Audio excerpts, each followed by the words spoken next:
헤롯 아그리파 1세는 사도 야고보를 죽이고 나서 백성들이 엄청 좋아하는 것을 보고서 내친 김에 교회 수장 베드로까지 잡아다가 무교절이 끝나는 즉시 그를 공개 처형함을 통해서 이스라엘에 온 백성의 무리들의 그 지지를 더욱더 끌어올리려는 계획을 세웠습니다. 베드로는 쇠사슬로 결박을 당하고 두 군인 틈에서 잠을 자고 있었는데요. 다음 날이면 목이 잘리우는 그 참수의 위기 속에서 베드로는 그저 태연하고 평안하게 천사가 옆구리를 쳐서 간신히 일어날 정도면 얼마나 깊게 잠이 들었는지 아시겠죠?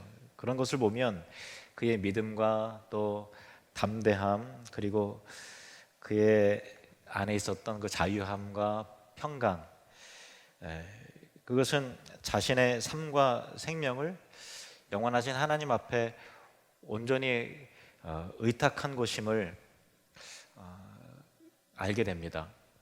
사도행전에 여러 차례 기록된 베드로의 설교가 예수님의 부활 중심이었고, 또 즉 하나님께서 예수를 죽은 자 가운데서 살리셨음을 증거하였던 것 같이 베드로의 믿음 또한 부활 신앙에 뿌리를 내리고 있었고, 또 이 땅이 아니라 영원한 하늘에 소망을 두고 있었음을 볼 수 있는 대목이라 할 수 있는 것입니다.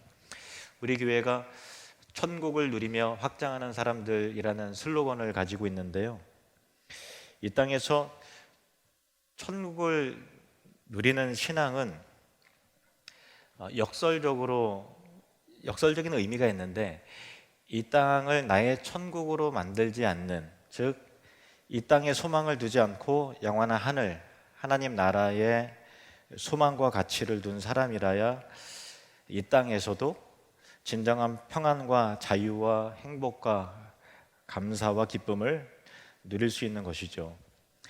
베드로가 만약 이 땅과 자신의 육체의 그 안위에 소망을 둔 사람이었다면 그가 감옥에 갇혀 죽게 되었을 때 낙담과 두려움, 그리고 공포에 짓눌려 떨었을 것입니다. 이 땅에서도 천국을 누릴 수 있는 사람은 말 그대로 천국, 하늘나라, 우리의 소속과 소망과 신앙과 가치가 이 땅에 있지 않고 하늘에 있음을 아는 자가 이 땅에서도 하늘을 누리는, 천국을 누리는 사람이 되는 것이죠.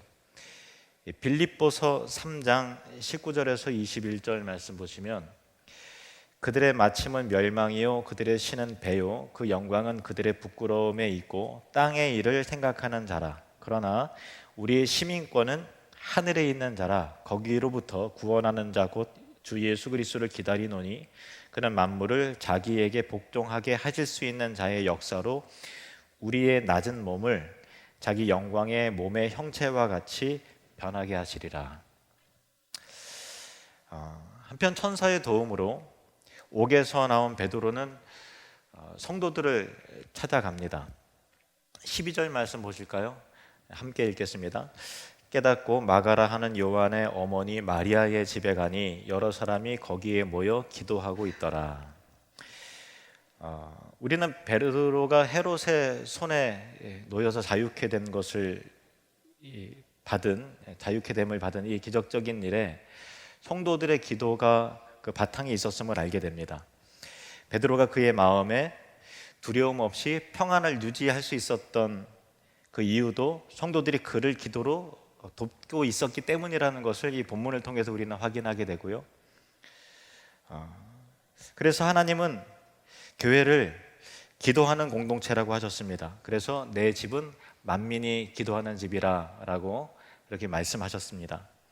우리는 우리의 일뿐만 아니라 하나님 나라를 위해서, 그리고 또 성도들을 위해서 기도에 책임이 있는 자들입니다. 에베소서 6장 18절 말씀 보시면, 모든 기도와 간구를 하되 항상 성령 안에서 기도하고 이를 위하여 깨어 구하기를 항상 힘쓰며 여러 성도를 위하여 구하라. 아멘. 또한 우리는 병든 자를 위해서 기도해야 되고, 또 이 연약한 자들을 위해서 어려움 속에 있는 자들을 위해서 기도해야 됩니다. 야고보서 5장 16절 말씀.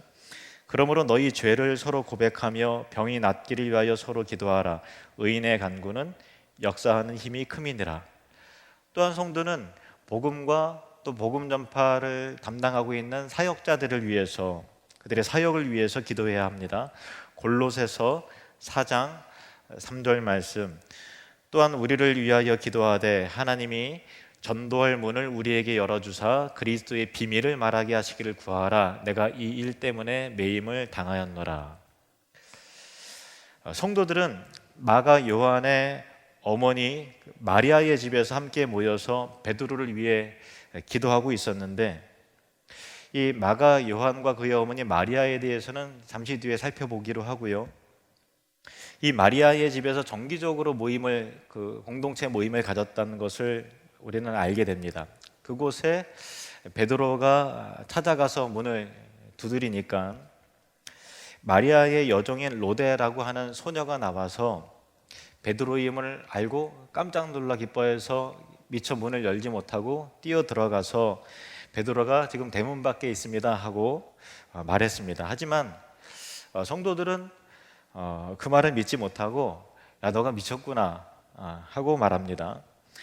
참말이다, 진짜라고 하니까 그러면 아마 베드로의 천사를 본 것이다 라고 하는 것입니다. 당시 유대인들의 믿음 속에는 수호 천사의 개념이 있었는데, 베드로가 죽고 그의 수호 천사가 베드로의 모습으로 찾아온 것으로 생각하여 말한 것입니다. 그러니까 성도들이 베드로를 위해 기도한 것은, 간절히 기도한 것은 맞으나 막상 베드로가 기적적으로 풀려난 이 일을 경험하니까 얼른 믿지 못했던 것이죠. 그러니까 간절히 기도를 했으나 믿지 못하는 그 연약함도 신자들에게 있었다라는 것이죠. 그런 연약함이 우리에게도 있습니다. 하지만 저는 여기에서 오히려 은혜의 요소를 발견하게 되고 또 위로와 힘을 얻게 됩니다. 그들이 100% 온전한 믿음을 가지지 못했어도 하나님은 성도들의 간구를 귀하게 여기심으로 응답하시는구나 하는 사실입니다. 우리가 기도할 때 어떤 성도들은 나는 믿음이 없어서, 믿음이 적어서 기도를 못한다고 말하는 분들이 있습니다. 믿음 없는 내가 기도해봤자 하나님이 과연 들으시겠는가 하는 것이죠. 그러나 저자씨 하나일 만한 믿음이 있어도 그 믿음이 하나님을 향한 것이라면, 세상의 다른 신을 향한 것이 아니라 하나님을 향한 신이라면 그 믿음이 설령 부족하다 할지라도 그 믿음의 간구 속에서 생명이 싹트게 되고 열매를 맺게 되는 것입니다. 우리의 믿음이 사실 대단해서 기도의 역사가 있는 것이 아니라 우리의 작은 간구를 들으시는 하나님의 신실하심 때문에 그 기도가 능력의 기도가 되는 것입니다. 그래서 믿음이 대단하고 큰 사람만 기도하는 것이 아니라 믿음이 작더라도 때때로 기도하면서 의심이 되기도 하고 그 마음 가운데 고민이 있다 할지라도 그냥 일단 기도하면 되는 것입니다. 믿음은 기도하면서 그 응답 가운데 하나님의 살아계심을 경험하면서 점점 더 자라나게 되는 것입니다.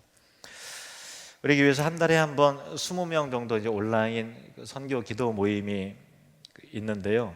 지난번에는 여러 선교사님들 가운데서 팔레스타인 사역을 하시는, 선교 사역을 하시는 김수호 선교사님 기도 제목을 나누어서 기도를 했는데 그 딸에 관련된 내용이었어요. 그 딸이 이제 이름이 수연인데 중학교, 고등학교 때 그 청소년 시절에 이제 그 허리가 이제 휘었는데 선교 지역에 있다 보니까 이제 병원에 가지 못했어요. 또 그 치료할 수 있는 방법도 없었고, 그래서 허리가 그 척추 측만증이 심해서 허리가 완전히 이렇게 S자 모양으로 휘었어요. 깜짝 놀랄 정도로. 그래서 그거를 엑스레이 사진을 제가 있는 게 있어서 같이 이제 공유해서 같이 기도하는 시간을 가졌는데요. 그리고 기도한 후에 며칠 후에 김수호 선교사님의 그 수연이 그의 아픔이 우리 합신 동기 목회자 카톡방에 공유가 되었고, 그래서 서울 아산병원 전문의도 연결이 되고 또 각 교회마다 치료비도 모금도 되고 또 수술의 길도 열리게 됐습니다. 저는 그 모든 과정 속에서 우리 성도님들의 기도도 더해진 결과라고 믿습니다. 교회는 기도하는 공동체가 되어야 합니다. 서로를 위해서 기도해야 하고 또 새벽에 나와서 죄전에서 하나님께서 떠오르게 하시는 그 성도를 위해서 기도하고 아픈 성도들을 위해서 기도하고 복음을 위해서 기도해야 되고 주의 종들을 위해서 또 하나님 나라와 교회를 위해서 기도해야 합니다. 이처럼 성도들은 옥에 갇힌 베드로를 위해서 기도했는데 이 성도들의 기도 모임의 장소에 관해서 본문은 이와 같이 설명하고 있습니다. 12절을 다시 한번 읽으면 마가라 하는 요한의 어머니 마리아의 집 이렇게 되어 있죠. 여기에서 마리아는 복음서에 여러 명의 마리아가 등장하는데 그 마리아와 관련이 없는 또 다른 마리아를 말합니다. 그의 남편이 소개되지 않은 것은 아마 과부였기 때문이었을 것입니다. 그에게는 아들이 하나 있었는데 마가 요한이었습니다. 당시 많은 유대인들은 로마의 지배를 받고 있었기 때문에 히브리식 이름이 있었고 또 로마식 이름이 또 하나 있는 경우가 굉장히 많았어요.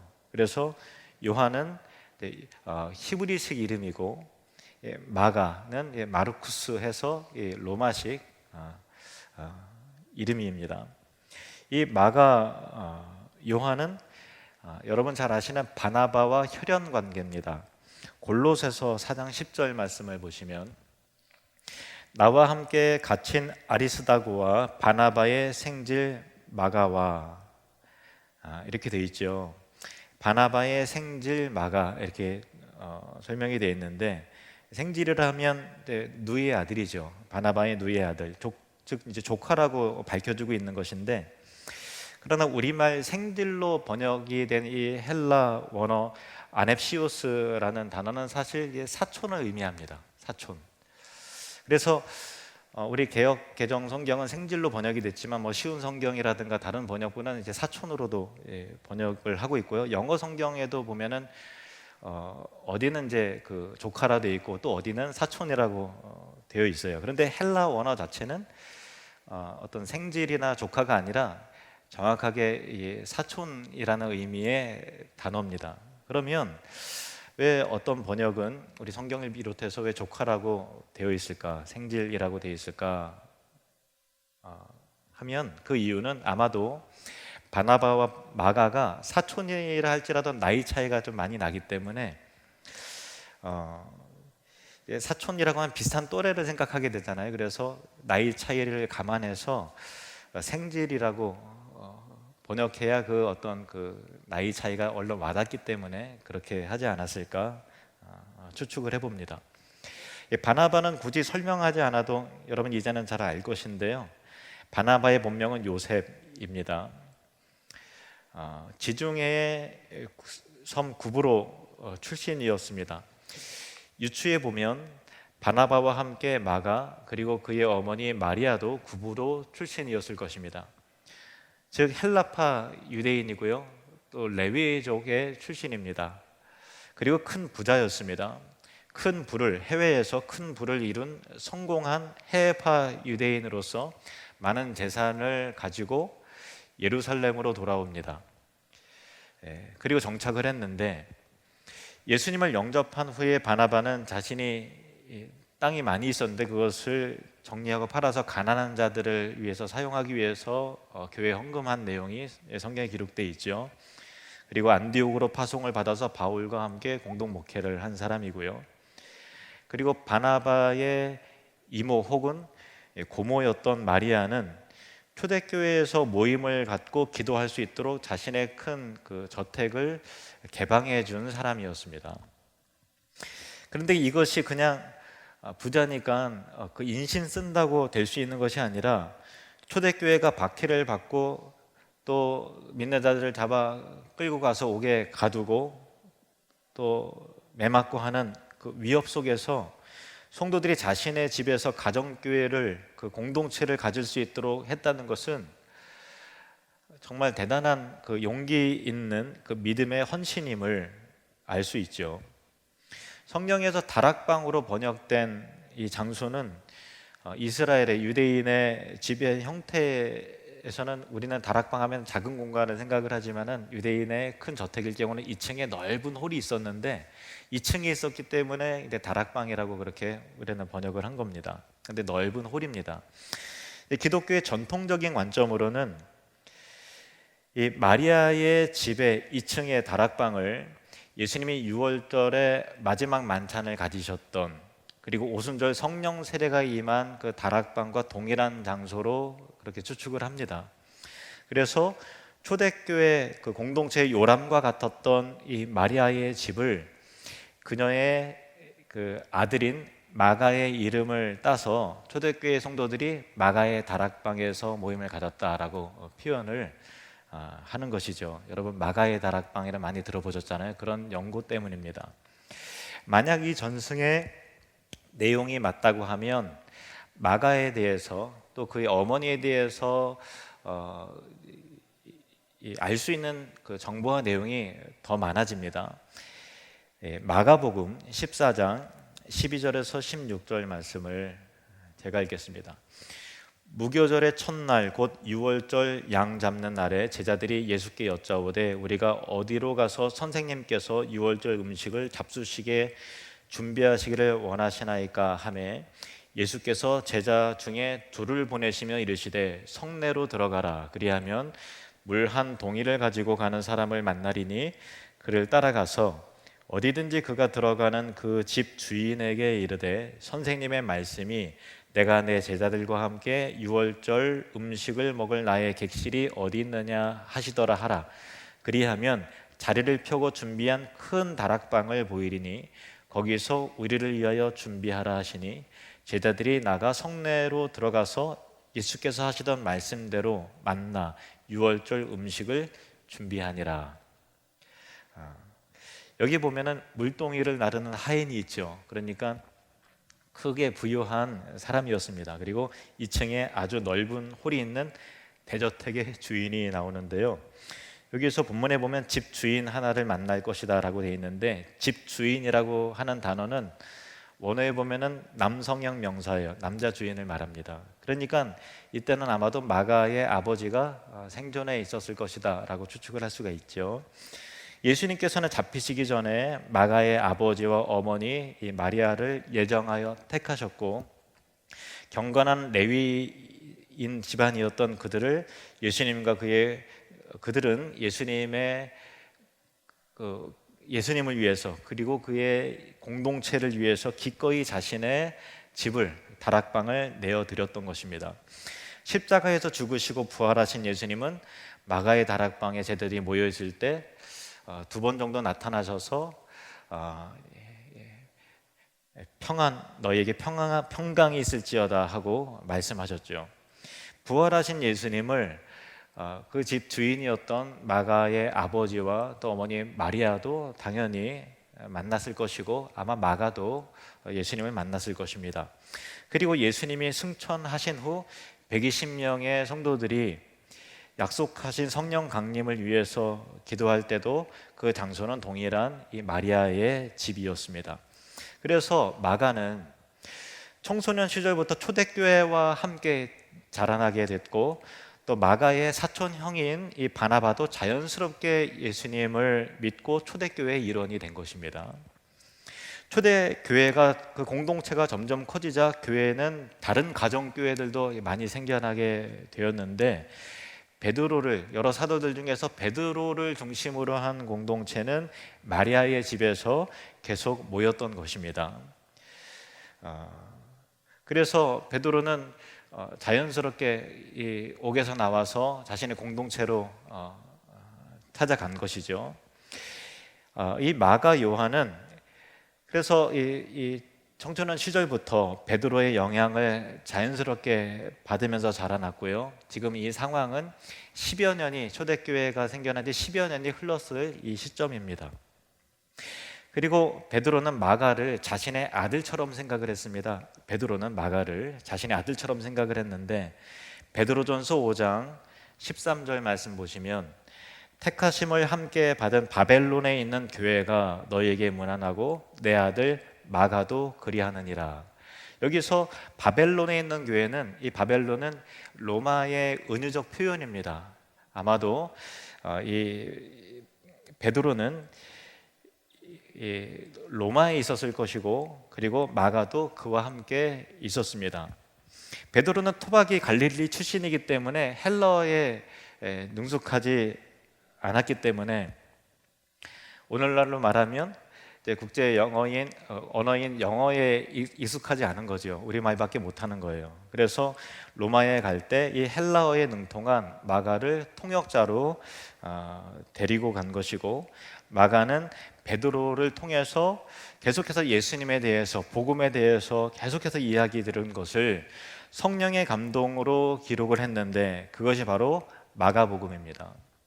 그래서 마가복음은 베드로가 그 뒤에, 마가의 기록 복음서 뒤에는 베드로가 있는 것이죠. 베드로가 예수님께로부터 받은 교훈에 기초한 기록이 바로 마가복음입니다.